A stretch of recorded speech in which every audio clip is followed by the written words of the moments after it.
emotional development. This is your host, Dr. Tulipo Mwenfumbo. You can WhatsApp me on +260 976 18 12 53. You can +260 7 61 81 253. In today's lesson, which is cognitive and social emotional development, we are going to look at cognitive development theories, and we're going to look at different theories, and some of them we are going to look at Piaget and also Vygotsky. Then we are going to look at social emotional development, which is emotional intelligence and theories. Then we are going to look at implications for education. This program is brought to you by Mkuba College of Education, and it is an intensive diploma in teaching methodology, which you can be able to do it online 100%. And if you want to register, you can just WhatsApp me, or you can go to Mkuba College of Education website, or Facebook, or any social media for Mkuba College of Education. My WhatsApp is 0976 18 12 53, and also you can be able to get a scholarship from Alliance for World Missions. That is our sponsor of this program. When we talk about cognitive and social development, what is it? And let's just look at the overview of it. Cognitive and social development are crucial aspects of human growth and learning. Understanding cognitive and social emotional development is essential for effective teaching. Why is cognitive and social emotional development important? It is number one, it is essential for effective teaching, tailoring instruction to meet diverse learning needs. And it is also very important because of parenting, supporting health, growth, and development. And it is also essential and important for mental health, that is identifying and addressing potential issues in people or in children. Number four, personal growth. So having an understanding of this program, it is essential because it is going to help you on personal growth, recognizing and developing one's own abilities and strength. Let's look at what is cognitive development. When you talk about cognitive development, we are talking about three things. We are talking about perception, attention, and memory. So when we talk about perception, we are talking about processing sensory information. And when we talk about attention, we are talking about focusing on relevant information. And memory, we are talking about encoding, storing, and retrieving of information. And social emotional development, we are talking about self-awareness and self-regulation and motivation. So when we talk about social emotional development, we look at understanding one's emotional strengths and weaknesses. And we also look at self-regulation, which is managing emotions, impulses, and behaviors. And we also look at motivation, which is driving forces behind uh, uh, behavior and achievement. So this is what, when we talk about social emotional development, we are talking about self-awareness, knowing who you are, and also knowing the strength and the weaknesses, and also self-regulation, that is managing emotions and impulses and the behaviors, and also motivation, which is drive forces behind behavior and achievement. Then we talk about language, understanding and using verbal and non-verbal symbols. Also problem solving, that is identifying and resolving problems. 6, critical thinking, analyzing and evaluating information. We also talk about empathy, which is understanding, relating to others, aspects, emotions, social skills, relating, building, relationship building. So there are key theories in this. There are two key theories, which is Levi Vygotsky, who propounded this theory in 1896 to and lived from 1896 to 1934. Then we have got Jean Piaget, who propounded and who lived between 1896 to 1980. So both theories have contributed significantly to our understanding of cognitive development, and their ideas continue to influence education and child development.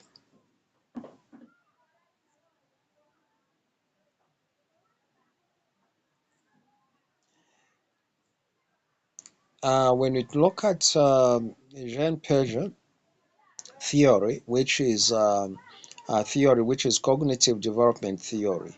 And the key ideas is that children progress through stages of cognitive development. Each stage represents a unique way of thinking and understanding. So children grow or develop in a progressive stage, and each stage represents a unique way of thinking and understanding the world. So stages are universal and invariant. So children actively construct their own knowledge.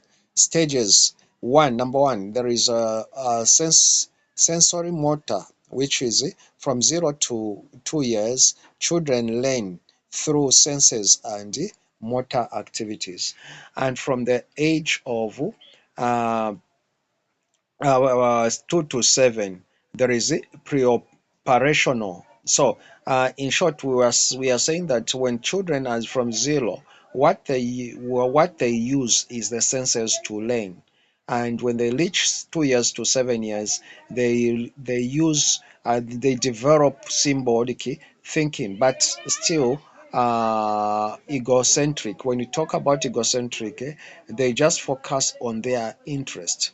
Then on when they reach 7 to 11 years, they concentrate on operational. This is operational years, which is understanding concrete objects and events. Then when they reach to 11 to 15 years, we see them having the formal operational. That is developing abstract thinking and reasoning. Now, at this time now, they begin to reason. Most free children, when they are less than 11 years, they don't reason in the sense that they don't have critical thinking, which can help them to be able to make right decision or to decide things. They just do things. Then we have got Levi Vygotsky principle or theory, which is a social cultural theory. The key ideas are that cognitive development is a social process.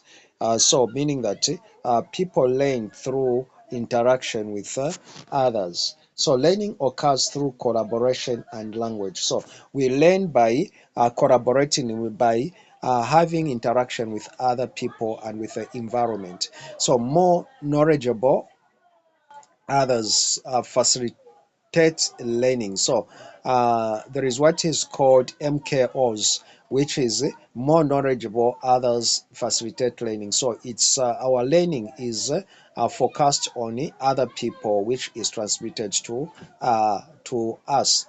So there is also what is called zone of proximal development, which is ZPD.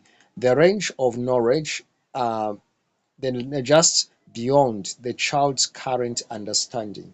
So when we talk about MKOs, we are talking about more knowledgeable others facilitating learning. And when we talk about ZPD, we are talking about the zone of proximal development.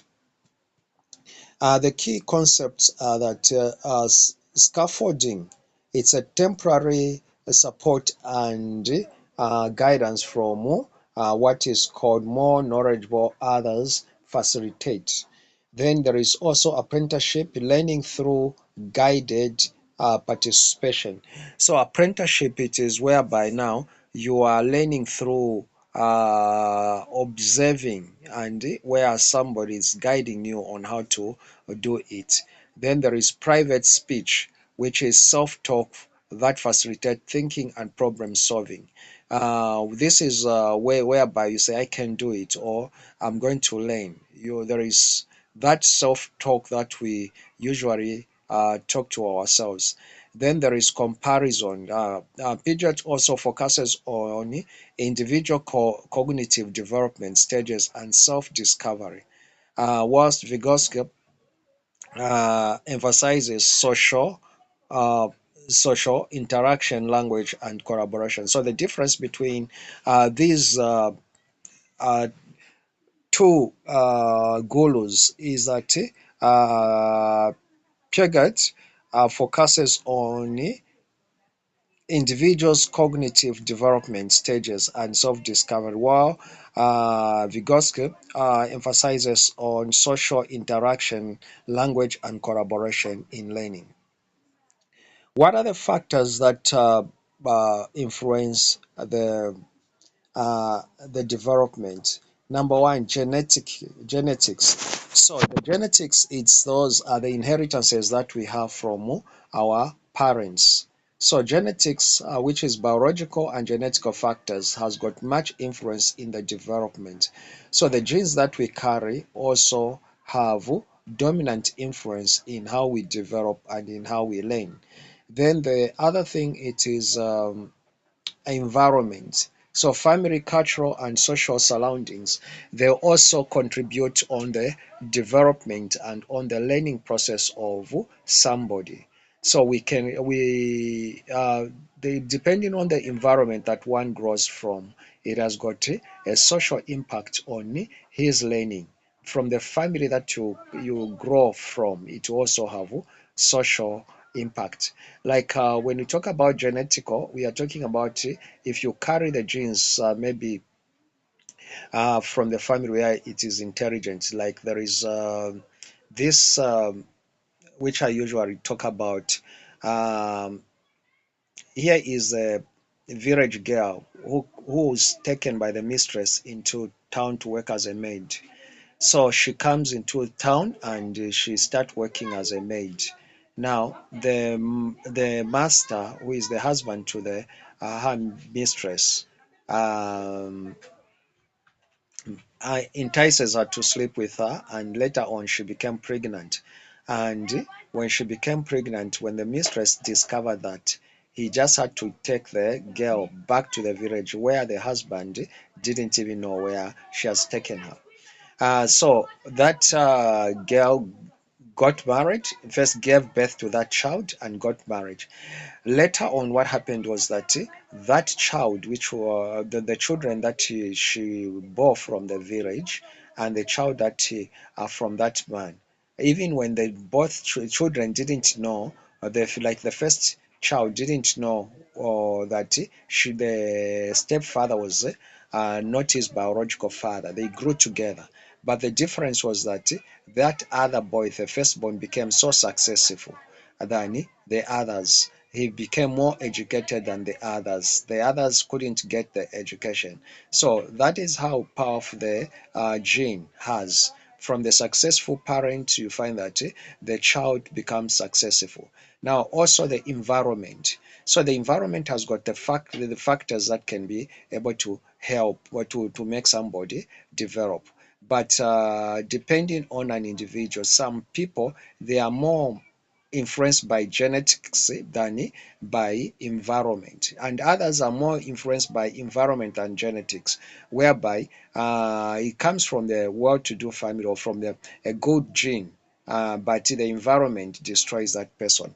Then the other thing that influences our development, it is experiences, learning opportunities, and life events. So when you have experiences, maybe you have got some opportunities, or you have seized opportunities, because the Bible says the battle is not for the strong, the race for the swift, but chance happens to, or most of the time, it's not that we have not had opportunities. It's only that we have not seized the opportunities. So others, they seize the opportunities, and that becomes their experience and their opportunities.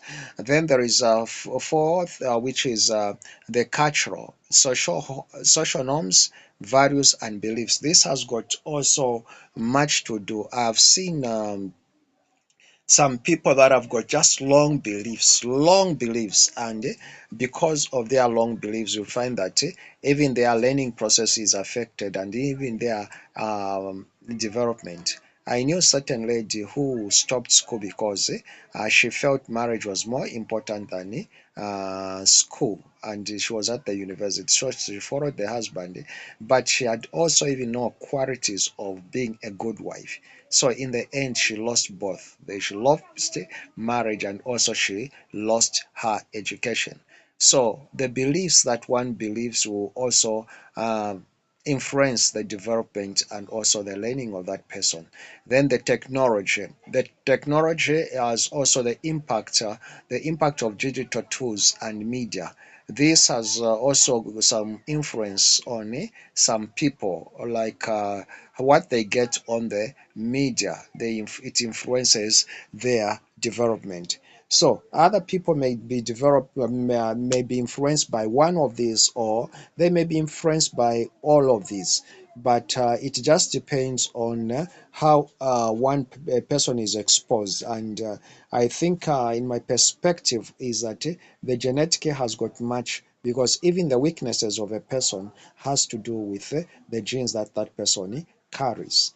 There is also the social development. There is social emotional development, which refers to the process of acquiring skills to understand and manage emotions, empathize or with others, and develop positive relationships. So social emotional development.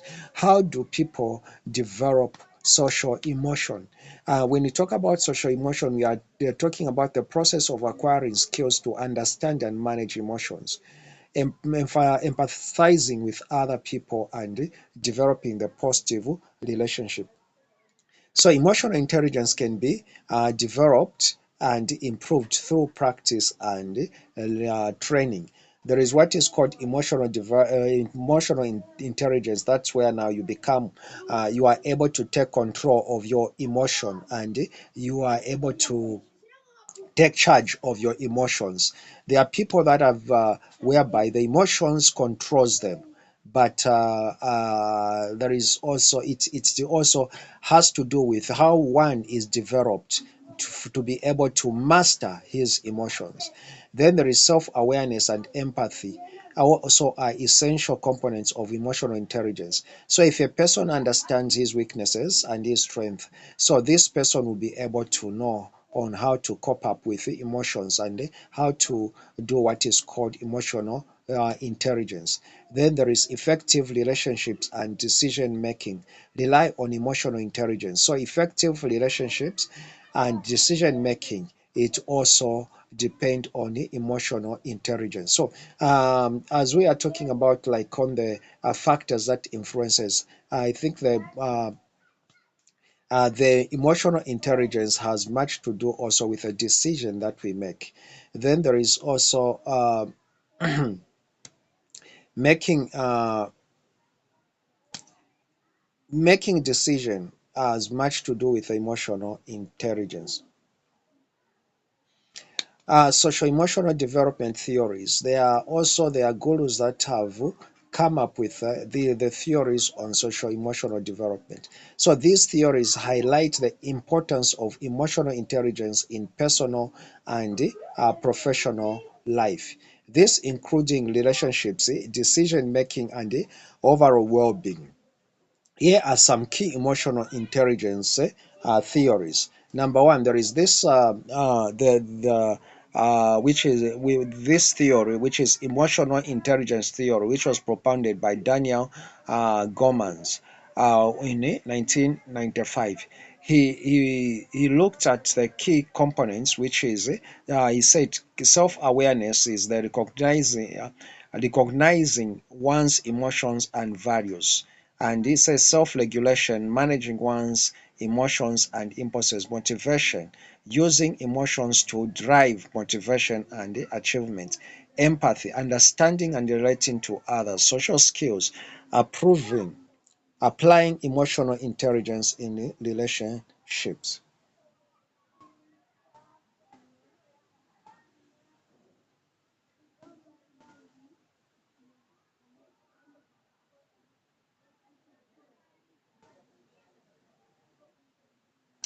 So then we have Peter Salavor. Peter, some say Solove, and John D. Myers. These propounded the emotional intelligence theory in 1990, which is key components: perceiving emotions, identifying emotions in one's and others. That is using emotions, leveraging emotions to facilitate thought and behavior, and understanding emotions, which is recognizing emotional nuisances and complexity, managing emotions, regulating and moderating. Then we have got Howard Gardner's, who propounded what is called multiple intelligence theory, which he propounded in 1983. It is the interpersonal intelligence, understanding one's influencing emotions and motivations.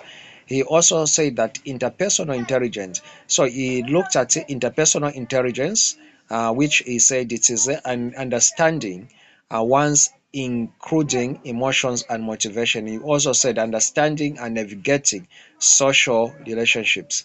Then we have got Robert Sternberg, who propounded the theory of intelligence, which is a practical intelligence, applying emotional intelligence in his theory. The implications of for education. Education has several implications for teaching and learning. By implementing the following implications, educators can create a more inclusive, supportive, and effective learning environment for all students. Number one, personalized learning. When you talk about personalized learning, that is where, as a instructor, teacher, or lecturer, you have to ensure that you personalize the learning to your students. That's tailor instruction to meet individual student needs, uh, individual needs, capacities and abilities. So when you are teaching, you don't just teach with the assumption that every learner is getting what you are teaching. You have to implement it by understanding each student or pupil's need. Then inclusive classroom, that is create welcome environment that value diversity and support students with varying needs. So that is where now you create an environment that is interesting to the learners, and it helps them to be they feel welcome, they feel that you love them, you care for them, and you are trying to help them to learn. Then flexible assessment, use diverse evaluation methods to accommodate different learning styles and abilities. So you help the you students, you don't just use, for example, you're just using multiple choice. There are students that are not good at multiple choice, or you are using essay. There are students that are not good at essay. So you have to use different assessment styles. Then there is universal design for learning. That is, design lessons that are accessible and engaging to all students. So when you are doing the lessons, you have to take in mind and ask yourself, will this lesson or is this my communication going to be relevant to such a slow learner, or to that who is a super learner? Is he going to because sometimes you may make the other students boring and other students interesting. Then there is social learning, which is SEL, integrated social emotional learning skills such as empathy and self-awareness into the curriculum. Then there is technology integration, that's leverage technology to support diverse learning needs and abilities. You know, we are living in a generation where there is the incorporation of these gadgets. So there is a challenge, like I've seen my children when they don't have, they'll always pester me to uh, give them my phone so that they may be able to research. And you look at this, it's just a grade six, and they'll look for, I want to do the definitions, I want to do the spellings and all that. So that is integrating the technology. So culturally, also cultural responsible teaching. Students use students' cultural backgrounds and experiences to inform instruction. Then there is teacher training support, which provide educators with professional development and resources to address diverse students. Then there is parent and community involvement. That is where now in schools we have got PTA. This fosters partnerships with families and communities to support students' learning. Then we have got continuous assessment and adaptation, which is regularly assess students' needs uh, and adjustment or and instructional accordingly. Thank you so much, and this is your host, Dr. Tulipo Mwenfumbo. Thanks for being with us. Remember, this program is brought to you by Mkuba College of Education, and we have got varieties of courses. We have got primary education, we have got secondary education, and also we have got teaching methodology. So you can enroll in any of these courses. Thank you so much, and